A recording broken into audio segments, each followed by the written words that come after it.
जय हिंद दोस्तों, welcome back to UPSC answer writing hub. I hope you all are doing well. आज हम सोशियोलॉजी में कार्ल मार्क्स की जो थ्योरी है, मोड ऑफ प्रोडक्शन, उसके बारे में देखने वाले हैं। इससे पहले हमने historical materialism, theory of social change, वो हमने देख लिया था। आज उसकी next theory mode of production करने वाले हैं।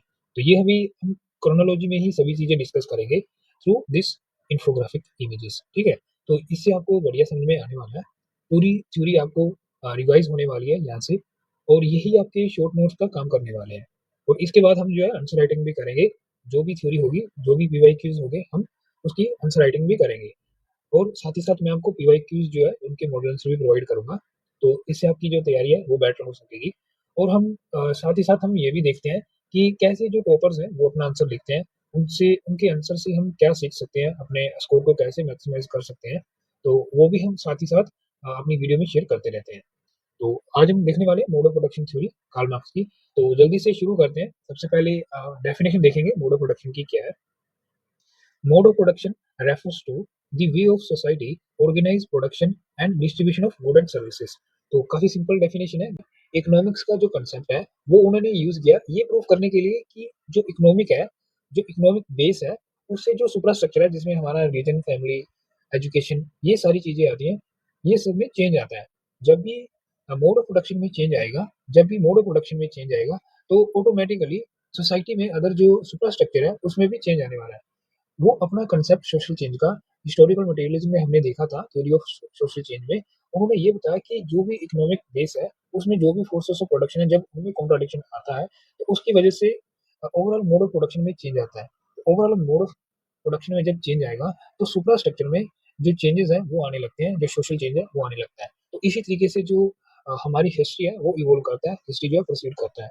तो आज उसी हिस्ट्री को भी हम देखेंगे। यहाँ पे अलग अलग स्टेजेस हैं: primitive communism, slave society, feudalism, capitalism, socialism और कम्युनिज्म। ये सारे अभी हम स्टेजेस देखने वाले हैं, क्या क्या चेंजेस आए हैं और क्यों चेंजेस आए हैं। तो सबसे पहले हमने जो मोड ऑफ प्रोडक्शन में देखा, ये काफी सिंपल है।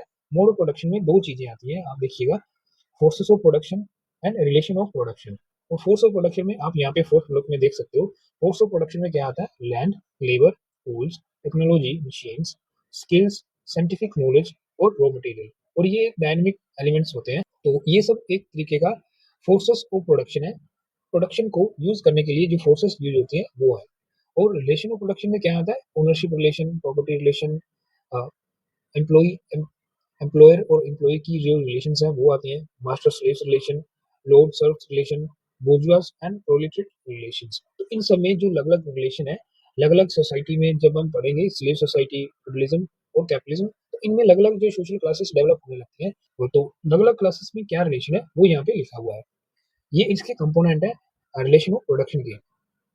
नेक्स्ट, थ्योरी कैसे प्रोसीड करता है उसके बारे में देखते हैं। सबसे पहले हमने देखा था हिस्टोरिकल मटेरियलिज्म, उसके बाद आता है मोड ऑफ प्रोडक्शन। और मोड ऑफ प्रोडक्शन में क्या होता है कि जो इकोनॉमिक बेस है जिसमें हम मोड ऑफ प्रोडक्शन पढ़ते हैं, जिसमें फोर्सेस ऑफ प्रोडक्शन और रिलेशन ऑफ प्रोडक्शन दोनों होता है, तो इसकी वजह से सुपर स्ट्रक्चर में चेंज आता है। और सुपर स्ट्रक्चर में आप देख सकते हो कौन कौन सी चीजें आती हैं। यहाँ फाइव फाइव ब्लॉक में देख सकते हो: state, law, religion, family, education, culture, ideology.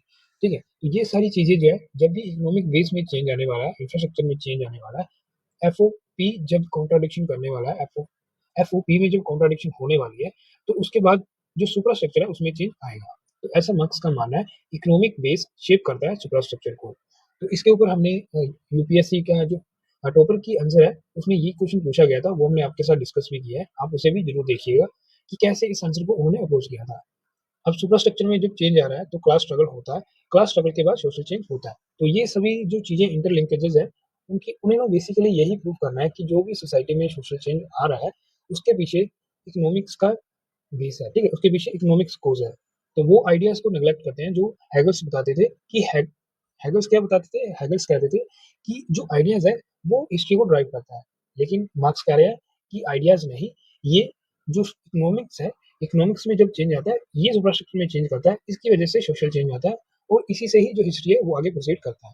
तो यहाँ पे आप देख सकते हो, यहाँ पे एक कोटेशन है, काफी इंपॉर्टेंट है। ये हम हेगल और कार्ल मार्क्स के बीच में जो अलग अलग व्यू पॉइंट है उससे रिलेटेड पढ़ते हैं। यहाँ पे मार्क्स कहते हैं: it is not the consciousness of man that determines their being, but their social being that determines their consciousness. तो यहाँ पे जो कॉन्शियसनेस है उसे डिटरमाइन करने वाला सोशल बीइंग खुद है। और बेसिकली यहाँ पे एक ओवरऑल ब्रॉड ओवरव्यू देखिए तो यहाँ पे सोसाइटी जो है वो बड़ी है, इंडिविजुअल छोटा है। और जो सोसाइटी में जब चेंज आएगा तो इंडिविजुअल के ऊपर चेंज आने वाला है। लेकिन हेगल्स का जो पॉइंट था वो इससे रिवर्स था। वो कहते थे कि आइडियाज की वजह से इंडिविजुअल में चेंजेस आता है और इंडिविजुअल की वजह से सोसाइटी में चेंज आता है। तो ये चीज आप ध्यान में रखोगे। नेक्स्ट देखते हैं कोर प्रिंसिपल क्या है इस थ्योरी का। Changes in forces of production create contradiction with existing relation of production. These contradiction generate class conflict, ultimately social transformation. तो इसकी वजह से ओवरऑल सोसाइटी में जो ट्रांसफॉर्मेशन है, जो चेंज है, वो आता है। यहाँ पे एक कोटेशन है, आप याद में रख सकते हो। Man make history but not under circumstances reason by themselves. तो यहाँ पे जो भी हिस्ट्री बन रहा है, जो भी हिस्ट्री प्रोसीड हो रहा है, यहाँ पे मैन का रोल नहीं है। यहाँ पे इनडायरेक्टली जो सर्कमस्टेंसेस हो रहे हैं उसकी वजह से उसके ऊपर जो इन्फ्लुएंस है वो डाला जा रहा है। ठीक है, बेसिकली जो भी इंडिविजुअल है उसके हाथ में कुछ नहीं है। सोसाइटी में जो भी चेंज आ रहा है वो चेंज आ रहा है इकोनॉमिक्स में जो भी कॉन्ट्राडिक्शन चल रही है उसके बीच में क्लास स्ट्रगल की वजह से। तो ये कंपोनेंट हमने देख लिए। और इकोनॉमिक बेस की वजह में और इकोनॉमिक स्पेस में जब भी चेंज आएगा तो सुपरस्ट्रक्चर में चेंज आने वाला है। तो यहाँ पे अभी डायलैक्टिकल जो मोड ऑफ प्रोडक्शन जो हमने हिस्टोरिकल मटेरियलिज्म में देखा था, यहाँ पे एक फ्लो चार्ट है, आप इसे अपने आंसर में भी ड्रॉ कर सकते हो। जैसे development of process of production, जब इसमें कॉन्ट्राडिक्शन आने वाला है, कॉन्ट्राडिक्शन करेगा विद रिलेशन ऑफ प्रोडक्शन, ये अभी हम नीचे देखने वाले हैं कि क्यों कॉन्ट्राडिक्शन आ रहा है। उसके बाद क्लासेस ऑफ कॉन्फ्लिक्ट होने वाला है और उसके बाद रिवोल्यूशन होगा, फिर नया मोड ऑफ प्रोडक्शन आएगा और ऐसे जो है सिंथेसिस, एंटी सिंथेसिस, फिर सिंथेसिस और न्यू जो सोशल ऑर्डर आ रहा है, ऐसा ऑर्डर चलेगा। और जो हिस्ट्री है वो आगे ऐसे प्रोसीड करता है। ठीक है, और जो हिस्ट्री है वो आगे ऐसे प्रोसीड करता है। तो अभी हम देखेंगे हिस्टोरिकल मोड ऑफ प्रोडक्शन में जो अलग अलग मोड ऑफ प्रोडक्शन हमें मार्क्स ने बताया उसके बारे में। जब भी आपको मोड्स ऑफ प्रोडक्शन थ्योरी के बारे में पूछेगा तो आपको ये सारी स्टेजेस आपको इसी तरीके से आपको मेंशन करनी है, आपको डिटेल में लिखना है। जब हिस्टोरिकल मटेरियलिज्म में 150 मार्क्स में पूछा जाता है तो हम इस चीज को एक्सप्लेन नहीं करते हैं, हम इसे एक डायग्राम की फॉर्म में रिप्रेजेंट करते हैं। ठीक है, शॉर्ट में एक फ्लो चार्ट की हेल्प से, ताकि हमारा जो डिस्टिंक्शन है वो हो सके हिस्टोरिकल मटेरियलिज्म जो थ्योरी है उसका मोड ऑफ प्रोडक्शन थ्योरी के साथ। जब मोड ऑफ प्रोडक्शन को आपको 20 मार्क्स के लिए पूछा जाता है तो इनडायरेक्टली आपसे वो ये सारी थ्योरी जो है ये सारी जो स्टेजेस है डिटेल में पूछता है, तो इसमें आप क्रिटिसिज्म भी मेंशन करते हो। तो यूपीएससी ने पीवाई क्यू पूछा हुआ है क्रिटिसिज्म के ऊपर, ईच मोड ऑफ प्रोडक्शन के ऊपर। ठीक है, तो हमने आपको काफी बढ़िया से क्रिटिसिज्म जो है एक ईच मोड ऑफ प्रोडक्शन का भी यहाँ पे मेंशन कर दिया है। तो जल्दी से शुरू करते हैं, पहले प्रिमिटिव कम्युनिज्म के बारे में देखते हैं। काफी सिंपल है, प्रिमिटिव कम्युनिज्म में क्या था, कलेक्टिव ओनरशिप थी, हंटिंग एंड गैदरिंग होता था, कोई भी प्राइवेट प्रॉपर्टी नहीं थी यहाँ पे और ना ही कोई सोशल क्लास थी। और यहाँ पे डायलैक्टिक क्यों आता है, क्यों यहाँ पे जो चीजें हैं वो बिगड़ने शुरू होती हैं, कैसे स्लेव सोसाइटी में ये मूव करता है। तो क्या होता है, जब सरप्लस प्रोडक्शन होने लगता है तो प्राइवेट प्रॉपर्टी जो का जो कंसेप्ट है वो इमर्ज होने लगता है। तो इसके साथ क्या होता है, स्लेव जो सोसाइटी है ये भी बनने लगती है। जो ओनर होते हैं वो जो लैंड ओनर होते हैं, जो बिग लैंड ओनर होते हैं, वो क्या करते हैं, जो स्लेव होते हैं उनसे जबरदस्ती अपना जो काम है वो करवाने की कोशिश करने लगते हैं। तो यहाँ पे जो लैंड ओनर होते हैं और जो काम करने वाले होते हैं उनके बीच में जो क्लासेस हैं वो बननी शुरू हो जाती हैं। तो यहाँ पे आगे इसी तरीके से, तो यहाँ से जो सोसाइटी है वो स्लेव सोसाइटी में मूव करता है। तो यहाँ पे क्या होता है, यहाँ पे master own means of production, slaves is productive forces. तो यहाँ पे स्लेव जो है वो काम करते हैं। तो यहाँ पे डायलैक्टिक क्यों आता है, मास्टर वर्सेस स्लेव के बीच में क्यों ये डायलेक्ट आ रहा है, स्लेव्स रिवोल्ट एंड इनएफिशिएंसी। यहाँ पे क्या हो रहा है, जो स्लेव्स है वो इनएफिशिएंट है और उनकी इनएफिशिएंसी की वजह से जो प्रोडक्शन है, जो लैंड से रेवेन्यू है वो उतना जनरेट नहीं हो पा रहा। तो जो मास्टर है वो अपना प्रोफेशन चेंज करते हैं, वो लैंड से प्रोडक्शन की ओर बढ़ते हैं। ठीक है, तो यहाँ से लैंड से प्रोडक्शन की ओर वो बढ़ते हैं। तो इसकी वजह से जो फ्यूडलिज्म वाला कंसेप्ट है वो इमर्ज होता है। तो नाउ यहाँ पे अभी फ्यूडलिज्म आने वाला है और फ्यूडलिज्म में क्या होगा, land is the principal means of production. और यहाँ पे लॉर्ड्स ओन लैंड और जो सर्फ्स है वो यहाँ पे कल्टीवेट करेंगे, यहाँ पे काम करेंगे। अब यहाँ पे क्या होने वाला है, लॉर्ड्स वर्सेस सर्फ्स के बीच में ट्रेड जो एक्सपेंशन है वो होने वाला है, राइज ऑफ बुर्जुआज एंड कैपिटलिज्म। तो इसके बाद जो बुर्जुआज जो क्लासेस है वो इमर्ज होने वाली है और कैपिटलिज्म का जो कंसेप्ट है वो आने वाला है। और कैपिटलिज्म में जब हम आएंगे तो हम देखेंगे private ownership of means of production ये होने वाला है, वेजेस लेबर यहाँ पे रहने वाले हैं, यहाँ पे प्योरली प्रॉफिट मोटिव रहने वाला है और इंडस्ट्रियल प्रोडक्शन यहाँ पे होगा। तो इसके बीच में जो डायलेक्ट है वो क्यों आएगा, मार्क्स इसे कैसे प्रोडिक्ट करते हैं, वो कहते हैं कि बुर्जुआस और प्रोलेटेरिएट के बीच में जो डायलेक्ट है ये देखने को मिलेगा और यहाँ पे जो सोशलिस्ट रिवॉल्यूशन है वो होगा। मार्क्स कहते हैं यहाँ पे एक कंसेप्ट आता है क्लास कॉन्शियसनेस का। तो यहाँ पे एक कंसेप्ट आता है क्लास कॉन्शियसनेस का। यहाँ पे मार्क्स कहते हैं कि दो तरीके की क्लासेस होती हैं, क्लास इटसेल्फ और क्लास फॉर इटसेल्फ। तो क्या होता है जब फोर्स क्लास कॉन्शियसनेस होता है, फोर्स क्लास कॉन्शियसनेस मतलब जब जो वर्कर्स हैं, जो हैव्स नोट्स हैं, जब उन्हें पता ही नहीं है कि हमारी एक्सप्लॉइटेशन हुआ जा रहा है, तो तब उनके पास फोर्स क्लास कॉन्शियसनेस है। यहाँ पे वो अनअवेयर है अपनी एक्सप्लॉइटेशन को लेके। जब उन्हें अवेयरनेस आ जाएगा, उन्हें क्लास कॉन्शियसनेस हो जाएगा, ट्रू क्लास कॉन्शियसनेस हो जाएगा। और जब वो एक्शन करेंगे, अपनी यूनियन क्रिएट करेंगे कि हमारे साथ गलत हो रहा है, हमें इसके अगेंस्ट जो है रिवोल्ट करना चाहिए, रिवोल्यूशन करना चाहिए, तो वो क्लास सेल्फ से क्लास वो सेल्फ हो जाता है। ठीक है, तो ये बात आप ध्यान में रखोगे। आगे हम क्लास स्ट्रगल जो थ्योरी है उसमें भी डिटेल में डिस्कस करेंगे। तो इसकी वजह से, क्लास स्ट्रगल की वजह से यहाँ से जो हिस्ट्री है वो प्रोसीड करता है। यहाँ यहीं पे मार्क्स कहते हैं history of it hetero society is the history of class struggle. ठीक है, यह ट्रांजिशनल स्टेज है। यहाँ पे क्या होगा, डिक्टेटरशिप ऑफ प्रोलेटारिएट। यहाँ पे अभी उनके पास ट्रू क्लास कॉन्शियसनेस आ चुका है और वो कलेक्टिवली जो है रिवोल्ट कर रहे हैं कैपिटलिज्म के अगेंस्ट में, यूजर्स के अगेंस्ट में। और यहाँ पे कलेक्टिव ओनरशिप हो जाएगा और ये एक ट्रांजिशनल स्टेज है। यहाँ पे क्या होगा, डायलेक्टिक क्या होगा, एलिमिनेशन ऑफ क्लास डिस्टिंक्शन, और फाइनली कम्युनिज्म आ जाएगा। और कम्युनिज्म में क्या होने वाला है, फाइनल स्टेज है ये, यहाँ पे हिस्ट्री का एंड होता है।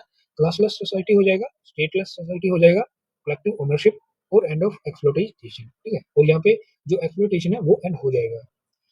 डायलेक्टिक क्या था इसमें, कॉन्ट्राडिक्शन रिजोल्व। ठीक है, तो यहाँ पे जो कॉन्ट्राडिक्शन पहले था वो अभी खत्म हो गया, क्योंकि सोशल क्लासेस का जो कॉन्सेप्ट है वो खत्म हो गया। ठीक है, तो ये सारी जो थ्योरी है मार्क्स ने दी थी। अब इसके बीच में क्या क्रिटिसिज्म है, ईच मोड ऑफ प्रोडक्शन का क्रिटिसिज्म किया गया है अलग अलग थिंकर, सोशियोलॉजिस्ट, एंथ्रोपोलॉजिस्ट उनके द्वारा। तो वो हम देखते हैं वन बाय वन। सबसे पहले प्रिमिटिव कम्युनिज्म में क्या क्रिटिसिज्म किया गया, मेलानोस्की जो है उन्होंने कहा कि जेंडर इनइक्वालिटी पहले भी था। ठीक है, तो वो जो मार्क्स बात करते हैं कि पहले जो है इनइक्वालिटी नहीं थी, तो यहाँ पे मेलानोस्की ये कहते हैं कि जेंडर इनइक्वालिटी पहले भी एग्जिस्ट करता था। उसके बाद लेनेस्की क्या कहते हैं, वो कहते हैं कि स्ट्रेंथ बेस्ड हायरार्की एग्जिस्ट करता था। जो ज्यादा स्ट्रेंथ वाला था तो उसे उस हिसाब का काम दिया जाता था, वो उस हिसाब से हंटिंग गैदरिंग वो करता था। ठीक है, तो ये चीज आप ध्यान में रखोगे। इन दोनों में आप एक भी याद रख सकते हो, मेलानोस्की और लेनेस्की। तो ये क्या कहते हैं कि ये मार्क्स कहते हैं कि आप कहते हो कि सोशल क्लासेस नहीं थी, लेकिन जेंडर के बेस पे, स्ट्रेंथ के बेस पे कुछ क्लासेस जो है वो एग्जिस्ट करती थी। तो ये आप क्रिटिसिज्म याद में रखोगे। नेक्स्ट जो है स्लेव सोसाइटी, इसका क्रिटिसिज्म क्या है, यहाँ पे गेल ओमवेट, यहाँ पे गेल ओमवेट क्या कहते हैं, caste and culture also shape slavery. तो यहाँ पे कास्ट और कल्चर की बात की गई है। यहाँ पे उन्होंने बताया कि जो स्लेवरी है, उन्होंने कहा कि जो स्लेवरी है वो प्राइवेट प्रॉपर्टी के इमर्ज होने से ही नहीं हुई थी, वो जो है कल्चर और कास्ट की वजह से भी स्लेवरी का जो कंसेप्ट है वो इमर्ज हुआ। तो ये चीज आप ध्यान में रखोगे। उसके बाद वेंडरबर्ग क्या कहते हैं, वो कहते हैं कॉपरेशन एग्जिस्ट करता था अलोंग विद कॉन्फ्लिक्ट। जैसा मार्क्स बताते हैं कि कॉन्फ्लिक्ट एग्जिस्ट करता था स्लेव और जो मास्टर है उनके बीच में, तो ये उसका उल्टा बता रहे हैं कि कॉपरेशन भी एग्जिस्ट करता था। पहले जो है जो जमींदार और जो वर्कर्स हैं वो साथ में कोऑपरेटिवली रहते थे। ठीक है, तो यहाँ पे आप एग्जाम्पल भी कोई ऐड कर सकते हो। नेक्स्ट है फ्यूडलिज्म के बारे में। और फ्यूडलिज्म में उन्होंने जो क्रिटिसिज्म बताया, बेसिकली यहाँ पे जो है एंड्रे वेटले उनका क्रिटिसिज्म आता है। वो कहते हैं कि फ्यूडल जो रिलेशन है आल्सो इन्वॉल्व कोऑपरेशन। यहाँ पे कोऑपरेशन भी देखा गया है, जैसे एग्जाम्पल में मोपला अपराइजिंग। ठीक है, तो ये भी आप ध्यान में रखोगे। उसके बाद क्रिटिसिज्म देखते हैं जो कैपिटलिज्म है उसका। यहाँ पे मैक्स वेबर क्या कहते हैं, capitalism is rational and efficient, not merely exploitative. तो यहाँ पे वो एक फंक्शनल अप्रोच के साथ कैपिटलिज्म को देखते हैं। वो कहते हैं कि जो कैपिटलिज्म है वो रैशनल और एफिशिएंट है, यहाँ पे जिसकी जितनी एबिलिटी होगी वो उस अकॉर्डिंग अपना जो काम है वो करेगा और सोसाइटी में ऑर्डर मेंटेन रहेगा। तो इस हिसाब से इन्होंने क्रिटिसिज्म जो किया है, कैपिटलिज्म जो है वो बुरा नहीं है। तो यहाँ पे जो है कैपिटलिज्म को एक रैशनल एंड एफिशिएंट जो प्रोसेस है वो बताया। ठीक है, तो ये चीज आप ध्यान में रखोगे। नेक्स्ट सोशलिज्म के बारे में देखते हैं। यहाँ पे क्रिटिसिज्म क्या है, इस कंसेप्ट को यूटोपियन बताया गया है जो अचीव नहीं हो सकता। Know successful example of stateless socialism. तो हमारे पास ऐसी कोई भी एग्जाम्पल नहीं है, ये इसका क्रिटिसिज्म है। और कम्युनिज्म स्टेज का क्या क्रिटिसिज्म है, फ्रैंक प्रार्किन क्या कहते हैं, social stratification persist even without classes. तो ये जो प्रिमिटिव सोसाइटी का जो कंसेप्ट था कि अलग अलग तरीके से जो इनक्वालिटी है, जो क्लासेस है वो फिर भी रहने वाली है, वही बात यहाँ पे सोशल स्ट्रेटिफिकेशन की जा रही है, जो हमारा एक चैप्टर भी है। ठीक है, तो ये पूरा कंसेप्ट था theory of mode of production जो कार्ल मार्क्स ने हमें दिया। तो यहाँ पे आप देख सकते हो कुछ इसकी रेलेवेंस के ऊपर क्वेश्चन पूछे जाते हैं। रेलेवेंस में आप कॉन्टेम्परेरी एग्जांपल में लिख सकते हो ग्लोबल कैपिटलिज्म के बारे में, अमेज़न के बारे में। ठीक है, कैसे जो कैपिटलिज्म जो कांसेप्ट है अभी चल रहा है। मल्टीनेशनल जो कोऑपरेशन है आप उसकी एग्जांपल दे सकते हो। गिग इकोनॉमी की एग्जांपल दे सकते हो, उबर की एग्जांपल, जोमेटो की एग्जांपल दे सकते हो। Platform labour wealth inequality report के साथ आप मेंशन कर सकते हो लेबर एक्सप्लॉयटेशन। और यहाँ पे इंडियन कॉन्टेक्स्ट में भी एग्जांपल लिख सकते हो, इसी ऑर्डर में लिख सकते हो। जो प्री कॉलोनियल इकोनॉमी क्या थी, ड्यूरिंग कॉलोनियल पीरियड आप वो मेंशन कर सकते हो, आफ्टर कॉलोनियल वो मेंशन कर सकते हो। और साथ ही साथ कास्ट एंड ऑक्यूपेशन के बेस पे और फार्मर एंड वुमन में इसकी क्या रेलेवेंस है वो बता सकते हो एग्जाम्पल के साथ। Informal labour, globalisation, economic inequality, ठीक है, तो ये आप मेंशन कर सकते हो। यहाँ पे कुछ मेजर कोटेशंस लिखे हैं, आप इसे आंसर में मेंशन कर सकते हो, इसके आपको एक्स्ट्रा मार्क्स मिलते हैं, ठीक है। The history of all hetero existing society is the history of class struggle। तो ये हम आगे भी देखेंगे क्लास स्ट्रगल जो थ्योरी है उसमें। ये सेकंड क्वेश्चन हमने ऊपर देख लिया था। तो जो थर्ड है, man make history but not under circumstances chosen by themselves. तो यहाँ पे जो हिस्ट्री के ऊपर कंट्रोल है मैन का नहीं है, ये सर्कमस्टेंसेस जो है जो इकोनॉमिक बेस में जो भी कॉन्ट्रडिक्शन होती है फोर्स ऑफ प्रोडक्शन की उसकी वजह से है। Each from each according to his ability to according to his need. तो ये हम कम्युनिज्म में देखते हैं। तो ये जो ऑर्डर है यहाँ पे 11th में आप देख सकते हो, ऐसा ऑर्डर आपका आंसर राइटिंग में रहना चाहिए। आप मोड ऑफ प्रोडक्शन की बात करोगे इकोनॉमिक बेस की, देन सुपरस्ट्रक्चर की, उसके बाद कॉन्ट्रडिक्शन होगा, क्लास स्ट्रगल होगा, रिवोल्यूशन होगा, न्यू मोड ऑफ प्रोडक्शन होगा। तो आप रफली ये आप एग्जाम में भी ड्रॉ कर सकते हो, ठीक है। यहाँ पे नीचे लिखा है mode of production is the engine of history, changes in economic structure lead to changes in entire social order. तो ऐसा मार्क्स का मानना है, ये आप कंक्लूजन में लिख सकते हो, ठीक है। तो ये था complete theory of mode of production. कैसा लगा आपको कमेंट में जरूर बताइएगा। नेक्स्ट हम आगे इनकी थ्योरी जो क्लास स्ट्रगल है उसके बारे में देखेंगे। Thanks for watching.